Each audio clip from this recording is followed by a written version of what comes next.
after a very year-long presentations of Marquise and Aiden, who are all going to do great. First we have Milo Wilson with his Milo Senior Exhibition, as is named.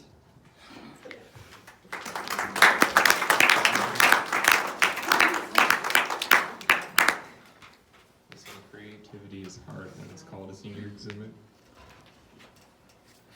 Hello, my name is Milo Wilson, and this is my senior exhibit. My young life. I don't remember much about my really young life. Most of what I remember is being stuck up, angry, blaming others for my shortcomings, wanting to get into fights, and hating math. When I was young, my mom told me that even when I was angry, I should smile. And so I did. I smiled more, and I generally felt happier about it. And so it also made me less hostile, because I would just smile and say, everything's going to be all right. So, at my old school, I determined that adults suck and I don't like them. So I moved into this new school, pre-set to hate it. Turns out that strategy didn't work. I didn't enjoy this school when I got to it. The material-based learning was weird. 6 different grades smushed into one classroom, and no dating. It's confusing if you step from a public school into that kind of environment. Lower school. Lower school is odd. I had to teach myself how to understand what was going on. Schedules, being able to be behind on work, rugs, and no desks were all new and disorientating features of lower school. Imagine an 8-year-old needing to change the way he thought about everything he knew. I also devoted myself to getting better at math after a very eventful afternoon of crying. It was fun making plays. I loved the lights, the props, and everything about the theater. All my plays were overambitious and bad, but I loved them anyway because they were something that I created. I never really appreciated the fact that my family could hop on planes and go anywhere in the world. This is due to my Delta brat status, which means that my mom works for Delta, and so I'm able to travel places for cheaper and or for free. I would later in life appreciate that I traveled more because it gave me a better perspective on the world. I also started to act more theatrical in my personality by exaggerating and pretending. I would often take on a superhero-esque persona and ask myself, what would Captain America do, or Superman?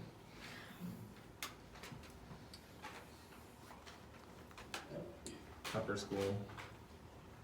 When I first entered upper school, my closest friends had been left behind in lower school. So I sat down next to a guy, a kid I knew as the kid whose dad was an upper school teacher. Turns out he was the funniest guy in upper school, and to my fortune, he became one of my best friends.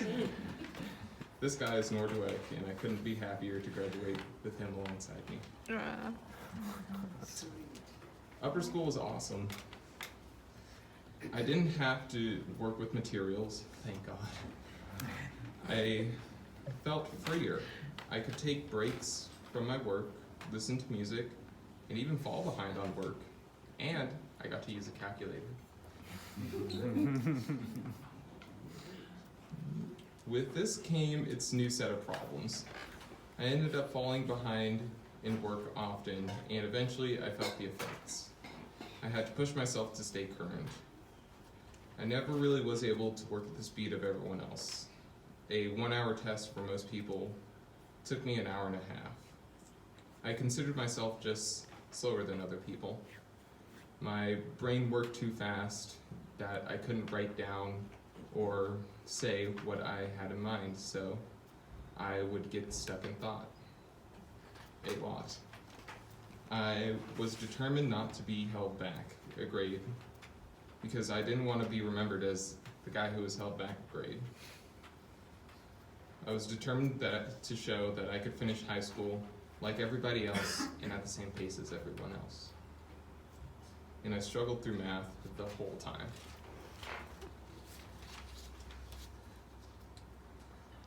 Art was something people did when they were done with work in lower school. So it was cool to see that art was integrated into regular work.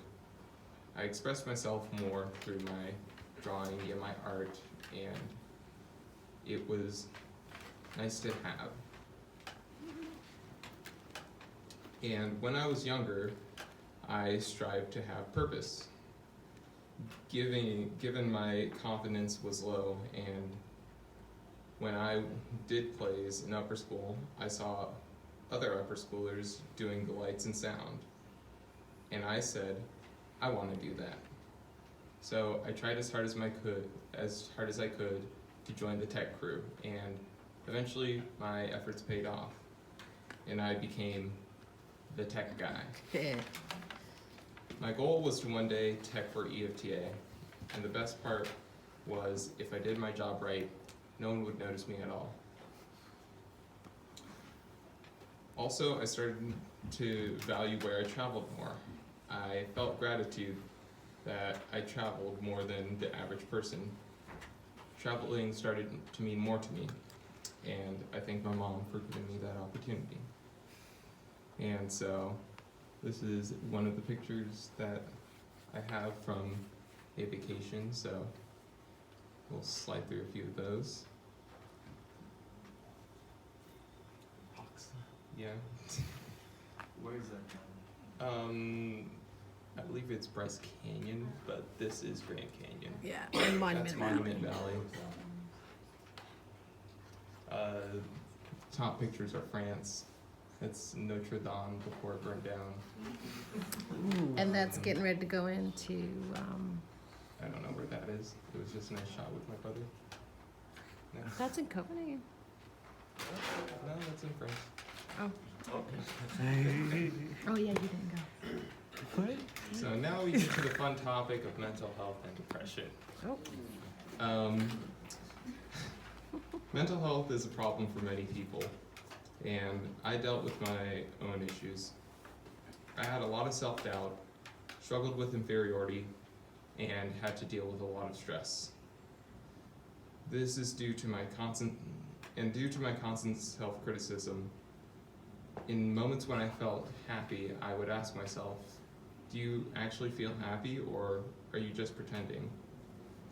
Eventually, though, through a series of tests, I determined I can genuinely feel happy, but I know that sounds dumb, but it was meaningful to me when I figured that out.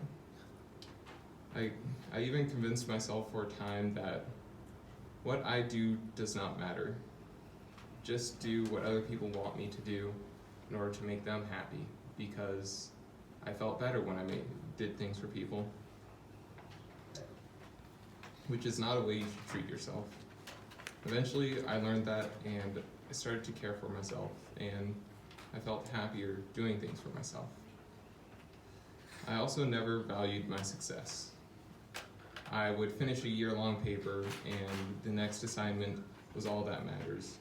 No time to celebrate, because I was convinced that I was slower than other students, and I didn't have time in my mind to celebrate. Eventually, someone told me that I didn't value what I was doing, and so I tried to bathe in my success some more. And it made the achievements feel more real in a sense. Instead of just another check mark on the list, it felt like I was able to accomplish things. And I was also diagnosed with moderate depression, which is something that depresses me more to hear than to know. But I never told people, and because I didn't want to be remembered as the depressed guy who cried a lot. So I did things that made me feel less depressed. I learned how to control my tears because all I wanted to do is be remembered as Milo, not as the depressed guy or the crying guy.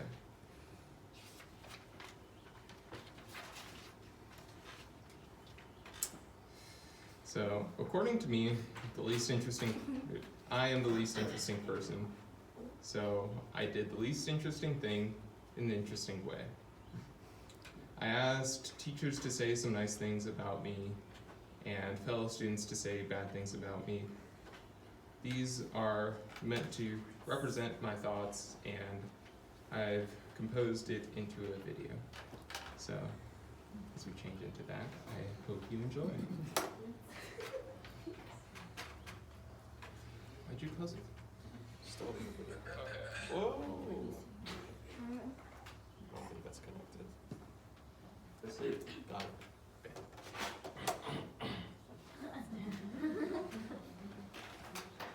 You guys tell me if this is loud.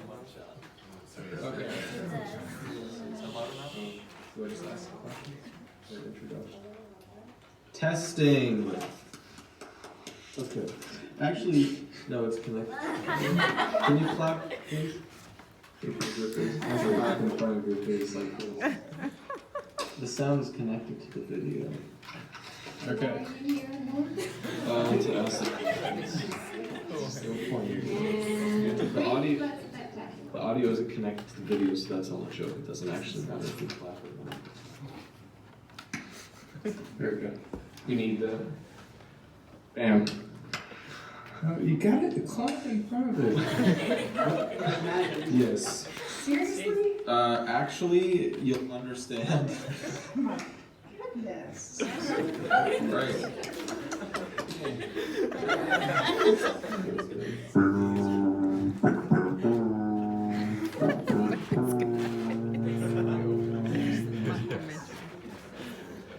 How does Milo affect the classroom? He was like a rock in the classroom. He's like a person in the classroom. For sensitivity, for good practice. I would have to think. Hard to find many other words, and there are many other words.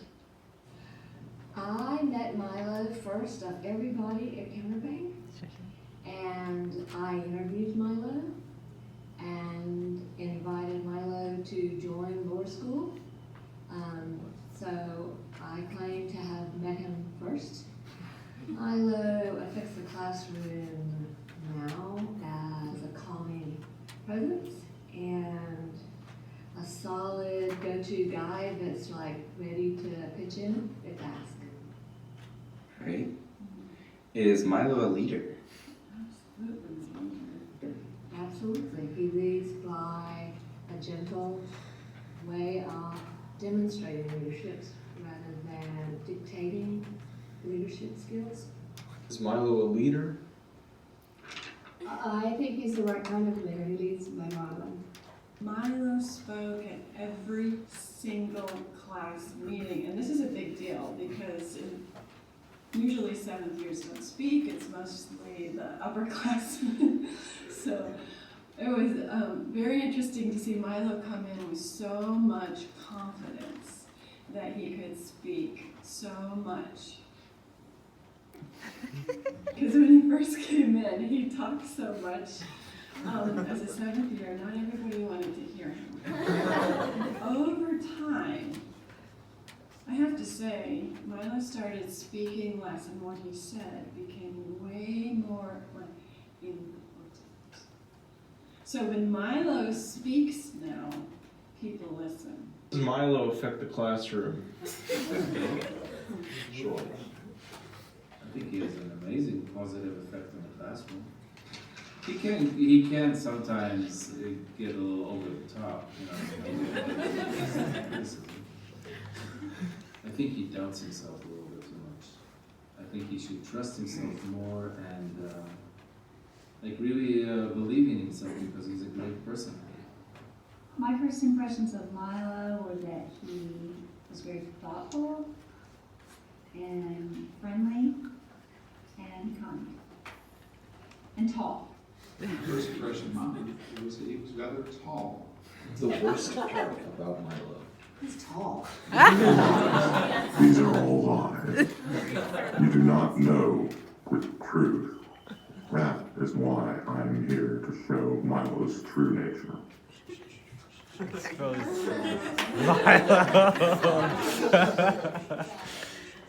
Milo is guilty of the following crimes: grooming,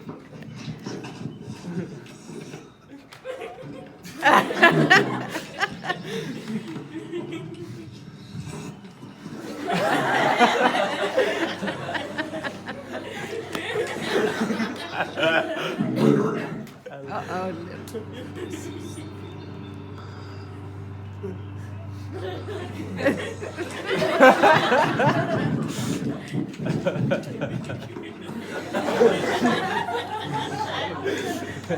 You already know that I hate him. But let's see what the people have to say. Hello, viewing audience. I have been told by the federals to, add a warning here that the prompt that the students were given was to say the meanest thing they could about Milo. The students do say nice things about him, it's fine. And Milo's not personally hurt by any of it, and that this is not typical counterfeiting student behavior. It is the prompt that what's the worst thing about Milo. So with that said, please enjoy this for entertainment purposes only. First of all, my favorite. Well, on one thing, he always talks like he's above everyone else. When I first came to school, I said, "Oh, Milo looks like he's gonna be a nice guy." I thought wrong. Milo's not a nice guy. He's super bossy all the time, super mean. Yeah, all the time. Like over-exaggerating. Like, how can you act like a 40-year-old man and then act like a 2-year-old child at the same time? Conversation when I'm like talking to like my friends or something, and we might be making a joke, and he'd be like, "Oh, don't say that. That's me." And I'm like, "But I'm not talking." And if they had a problem, they would say it. He's not funny. He's bossy. He is controlling. He likes to brag about the fact that he wins, but he also tries to stay humble. So it's like a weird, like, yo, I beat you, but also I'm better than you because I'm being nice to you. And, yeah. If you don't believe this, then you have been poisoned too much by his lies and his deceit, like he spread. This is the end of the video. This is the end of the video. This is the end of the video.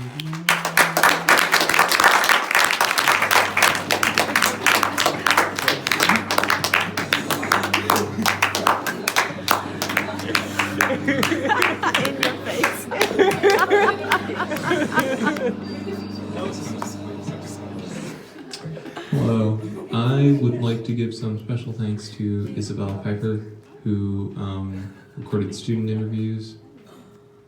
Is it weird that I say her full name? And Nora Dweck and Alexander Cowan, who recorded teacher interviews. Last names. I'm including last names, so okay. And David Niedermeyer, who was the person who was exposing me. So special thanks to you guys. Is he a good student? What I would have to have you define student. You ask me a question? For your first impressions of... This is two of you. No, I'm just asking the question so he's not the one. So I don't have to... Because if he's asking the questions, that doesn't really make sense for the context of the... Okay, so okay, I thought you were leaving. I'm saving myself time. Okay, we're gonna ask you questions. We're probably just gonna use like 1 to Yeah. Oh, it's recording. We should have one where you just take your belt off.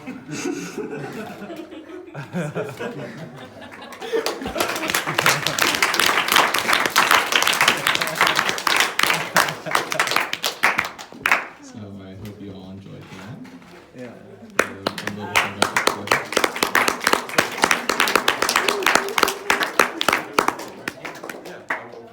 Why didn't he invite There's a little bit more. I blame more.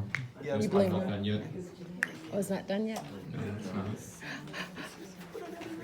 not. Uh-oh. Okay.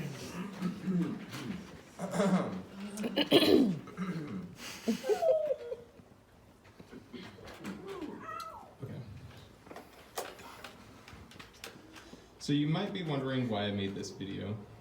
Well, this video, it starts with people saying nice things about me and what I've done. This is to represent my positive state of mind that looks where I am now and how I have moved forward. But this voice comes in and stops the reception of these good thoughts. It exaggerates pointless actions, fills my mind with wonder of, if I'm bossy, did I offend someone? Am I ugly? Etc. And this state of mind is the voice. This voice has been clouding my positive state of mind, and it undercuts my successes. But I have found a way to work through it, and so far it has worked because I've gotten here today. So, yeah.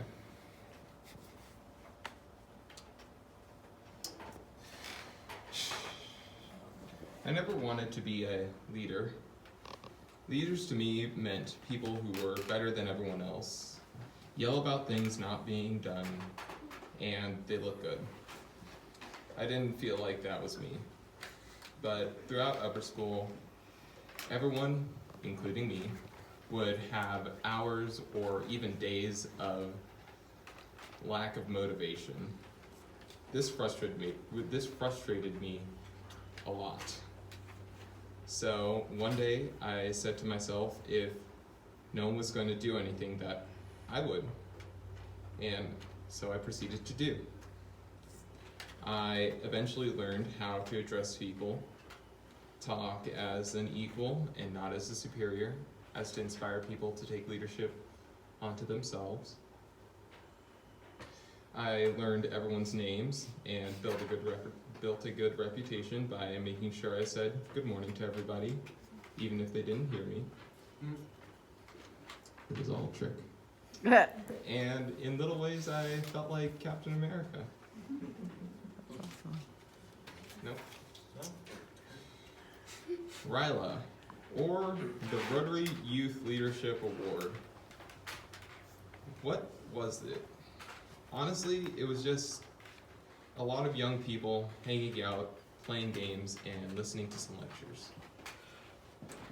I also learned how to utilize people's skills. You would rather send someone who's quiet and excited about a project than someone who's loud and not enthusiastic about a project. I also learned that the way I show up to events is important. It's not just about showing up, it's showing up with an attitude to get things done. If you go into something thinking that, oh, this is awful, we're all gonna fail, then you probably won't get much done. But if you go into it thinking, I'm gonna try my best, that's the most effective way to start. And I never really understood why teachers saw me as a leader. I just became tired of people not doing things, and so I took initiative. Most things I took on were not because I wanted to, but because people saw me doing things and said, hey Milo, can you do this? And I never said no. this did lead to a lot of stress, but overall it made me feel better. So senior year. With a lot of new students and a lot of math, I suddenly found myself hitting the end of the line, and I had a lot that I wanted to achieve in my last year of high school. Thankfully, I was on track to graduate on time, but I didn't let off the gas because I knew it wouldn't take much to fall behind and miss graduation. And I wanted to do a lot of things, like tech for EFTA, play music during EFTA, take honors chemistry, and get to know people, which is a lot to do. But I would say I did okay. So, as for colleges, I applied to 3, I got accepted to 2, and I chose to go to KSU.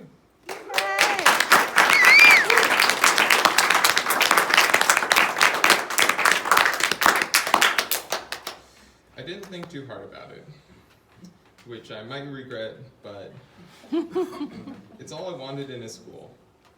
It has a degree for game design, which is what I hope to be doing in the future. It's far enough from home, and it has good dining. I'm hopeful that I'm able to succeed there as I have here.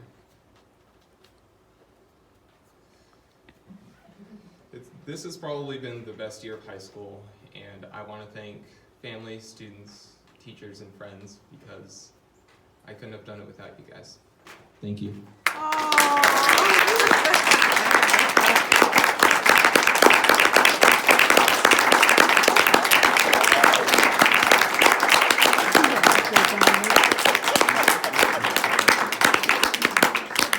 Any questions? Camille? Why did you cut off the rest of everybody's thing? Why did I cut off the rest of everybody's thing? That video was 8 minutes long. Oh, wow. I'm not sure if you noticed, but like, I started to cut off teachers because I realized that the teacher part was like 59% of my video, and yeah. Any other questions? Okay. Can I just add a fun fact? Yes. A fun fact about Milo is when he was a kid, he used to count his meals. So every day he'd say, "Mom, we skipped lunch." And it would be like time to go to bed. And I would be like, "Okay, here's a snack. Okay, then you could go to bed." So it's funny that it's KSU, and the one thing you said is they have good dining. They do. Sorry. Miss Linda? Milo, have you ever struggled with math and chemistry? As far as I know, I've never not struggled with the subject. Have you struggled with the math and chemistry? Yes, I have. You've never missed anything because of the math. Yeah. I mean, I felt like I've been struggling. I never really felt like I did good enough, and so I think you're actually Yeah. well, I try my best, and I honestly think you're giving me too much credit.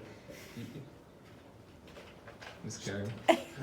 Your whole piece retells sort of the same story over and over, that there was some struggle or some obstacle that you overcame. Yes. And mostly, from my point of view, and what I've heard and seen, is through your just sheer determination and perseverance.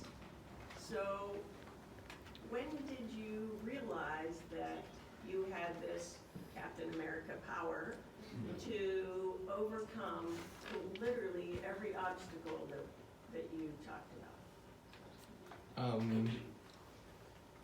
Well, I don't know when I realized it. I just started trying to do as much as I could. I never really was like, oh, I'm gonna not do this because I know I won't be able to do it. I just kept trying at things, even if I didn't feel like I did a good job. And in a way, my lack of self-confidence pushed me to do better. I felt like I was never doing a good enough job. I felt like I had to succeed in order to achieve my goals. And I know it sounds dumb, but I just knew that I could do it. It doesn't sound dumb at all. It sounds like determined. The other observation part of that, I guess, is I've never heard you say, oh, that'll be hard, or I'm not going to do that because it's too hard, or, I mean, I don't see you shirking away from things because they're going to be difficult. It seems like that's even more of a motivator. Yes, I usually don't turn things down, and I don't know why, because I always tell myself I'm not good at things, but I just keep doing them because I know I'll get better at it if I keep trying. I don't just give up and say, well, I'm never going to be good at this, so whatever. Miss Maria? Just a comment. I really appreciate the way you talked about depression and mental health, because I just think that there are people with a lot of years under their belt that still can't really speak objectively about that topic. And I think it's such an important thing to be able to process. Yes. I appreciate that. Yeah, I know that a lot of people deal with mental health issues, whether it be depression, stress, or anything. It's just something you have to work with. You can't say, not like work with as in, well, I'm depressed so I'm not going to do anything today, but you have to work with it in a way that you know you're depressed today, but you have to get out of bed and you still have things to do. And the people around you are there for you whenever you need them, so make sure you know that they're there. And I'd just like to thank Eli, because he was the only one to remind me that I can talk about my mental health. And Tom? I just noticed that you're one of those seniors that did not say to the students, you have to do your math. I know. And I like it. I did my math. But you have to tell them you do your math, you know? Don't put it in a speech. Don't do your math, stay out of school, and always be friends. Thank you, everybody.